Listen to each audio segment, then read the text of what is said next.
Bom dia, boa tarde, boa noite. Eu sou a Jade Pereira.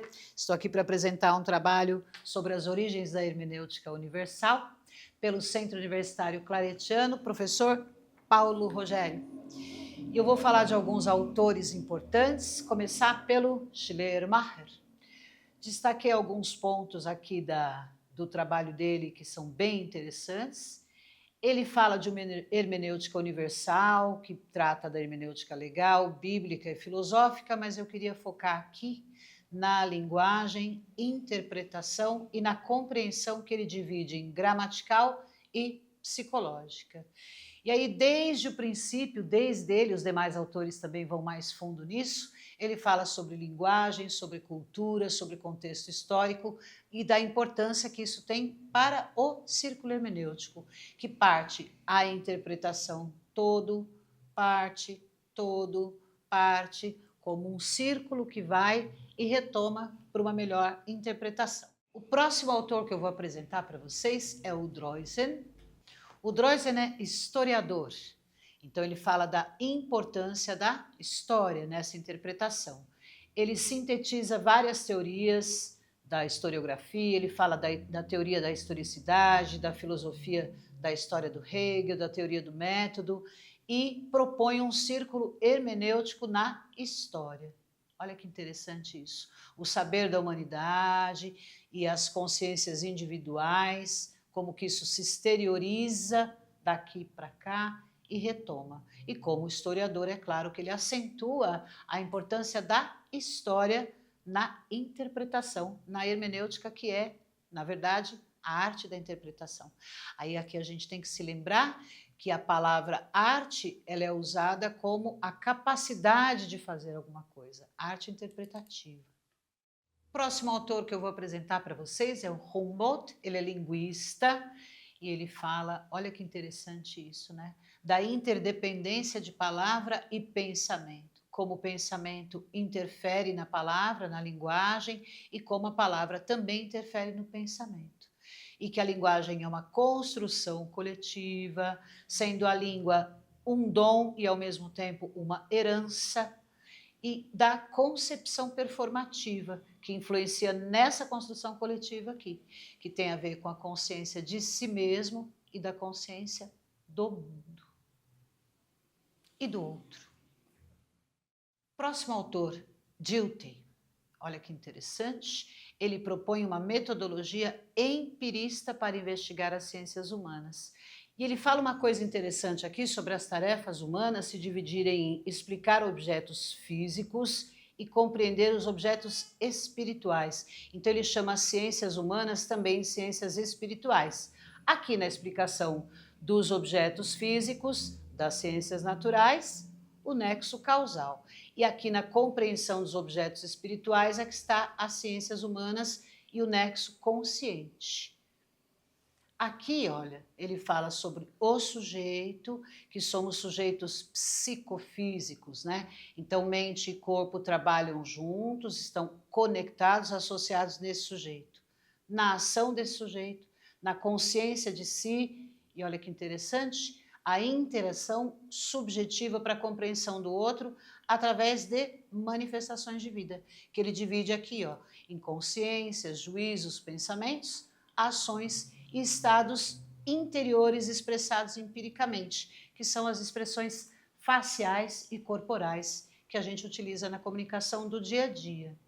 Se a gente prestar bastante atenção, vê que os quatro autores eles vão se comunicando e desde a proposta do Schleiermacher já tem essa coisa do foco na cultura, na linguagem, na história, que cada autor vai se aprofundando um pouquinho mais. E aí eu criei aqui uma coreografia, como o linguista fala de linguagem, o historiador fala de história, eu sou coreógrafa, eu botei esses quatro caras para coreografar uma canção que eu vou apresentar aqui para vocês. Os coreógrafos escolheram, como todo coreógrafo tem essa condição de escolher, eles escolheram especificamente dança oriental egípcia, também conhecida, muito popular aqui no Brasil, como dança do ventre. E aí, a canção que eles escolheram se chama Melel Amar. Aqui está. Eu destaquei um pedacinho aqui da canção para a gente falar um pouco sobre tradução, contexto cultural e contexto histórico. Aqui está o nome da canção, Melil Amar Melo, Megnesh Ala Belo, e o cantor é o Mohamed Fauzi. E aí eu vou mostrar para vocês, primeiramente, esse trechinho aqui e a tradução literal que a gente tem dele. Esse aqui foi o trechinho que eu selecionei para a gente traduzir, trabalhar um pouquinho, dar uma olhada no que significa isso. Feit walahemu, uirini hulhelu, uigirit waramo, ubustid helu, melil amar melu, megnesha alabelo. A tradução literal fica: ele passa e não se importa, e a sua tornozeleira toca. Corri atrás do seu tio paterno, beijei a mão do seu tio materno. O que há de errado com a lua? Eu não passo na cabeça dele. Então, somente com a tradução, apesar deles quatro terem conhecido um tradutor de egípcios sensacional, chegamos somente até aqui, porque falta contexto cultural e histórico. Então, eu grifei algumas palavrinhas aqui. Por exemplo, esse ele que tem aqui, ele, que é o remo no masculino. Por que ele? Porque música árabe clássica, de um modo geral, meio que independente da época, não se refere a mulheres diretamente por uma questão cultural. Então, ainda que seja um homem cantando para uma mulher, se refere a mulher no masculino. Tornozeleira toca. Que tornozeleira é essa? Em algumas regiões do Egito, quando a menina está mocinha, já pode casar, ela é autorizada a usar um hulhel, que é uma tornozeleira metálica que faz barulho. Então tem vários filmes que falam disso, letras de música que brincam com isso, tem até comentários do tipo, ela não tinha vergonha de andar por aí batendo com os pés e fazendo barulho, porque é uma mulher solteira que está passando. E é uma forma da comunidade, das pessoas ao redor dessa menina, saberem que ela já pode casar. E aí aqui, ó, o Igirit ala waramu, corri atrás do seu tio paterno. Por quê? O amo, que é o nome do tio paterno mais velho em árabe, ele é a autoridade da família. Por quê? Se um rapaz quer se casar com uma moça, ele não fala com ela diretamente de maneira nenhuma. Ele pode até tentar ali trocar um olhar, se aproximar, mas ele tem que falar com a família em sinal de respeito à moça. Então, quando ele fala corri atrás do seu amo, ele já está insinuando para ela que está interessado em casar com ela.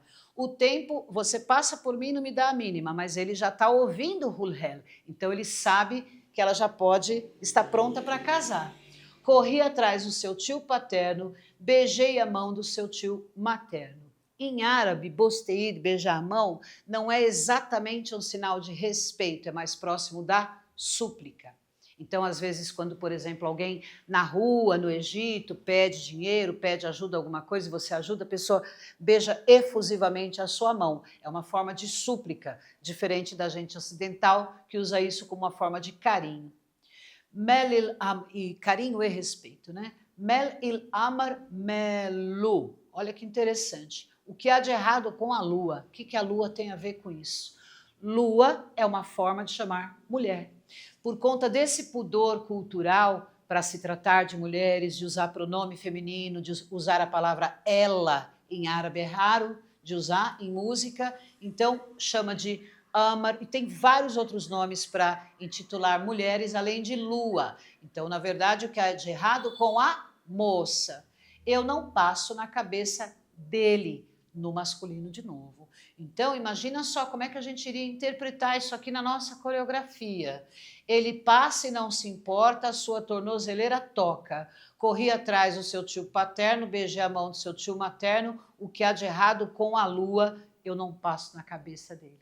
Não tem sentido, porque está descontextualizado. E aqui, voltando a essa questão de contexto, também tem um contexto histórico, que essa música é dos anos 50, 40, então algumas dessas questões culturais já não estão tão em voga assim. Então, em canções atuais, egípcias, você consegue encontrar um pouco mais de ousadia, falando sobre mulher, usando o pronome feminino, de uma forma que nesta época não existia. Então é claro que a gente tem que considerar, além da questão cultural, a questão histórica, que a gente está numa música egípcia do século passado.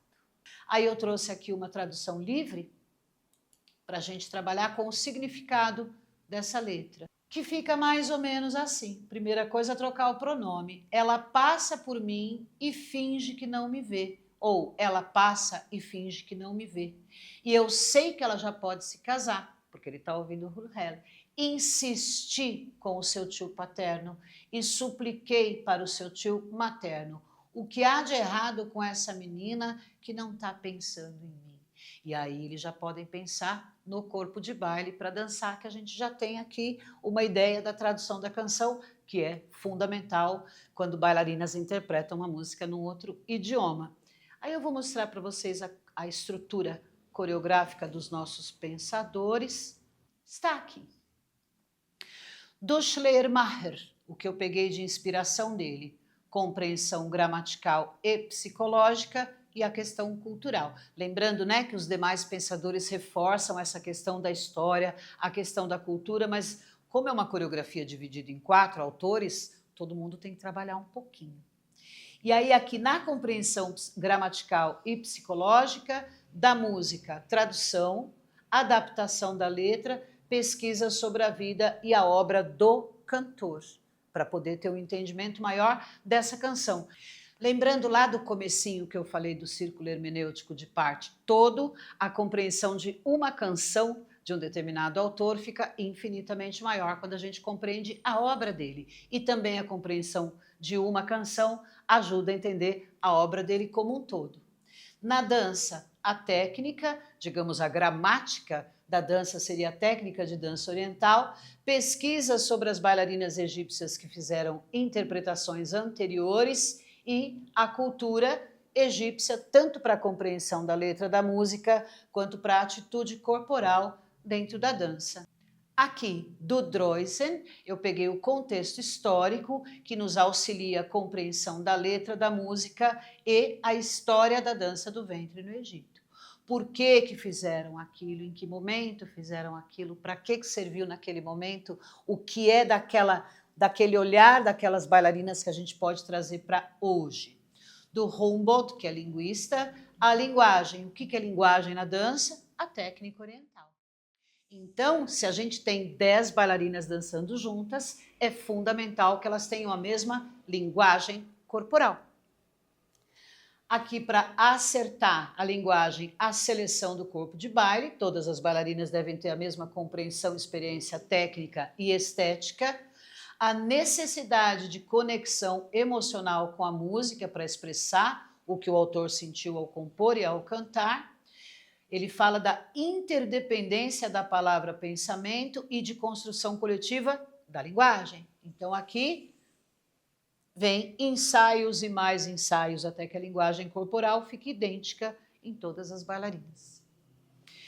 Do Dilthey, a interação subjetiva, que eu achei brilhante, que durante os ensaios e apresentações é necessário manter a consciência de si, a presença em cena de mente e corpo e estar atenta às colegas, suas expressões corporais e faciais, para que essa coreografia seja um todo e ao mesmo tempo parte. Então, quando a gente for assistir a interpretação dos nossos grandes autores, a gente vai ver que cada bailarina está fazendo uma coisa e, ao mesmo tempo, todas elas estão compondo uma linguagem só. E é claro que ficou maravilhoso e os hermeneutas foram aplaudidos de pé. Muito obrigada.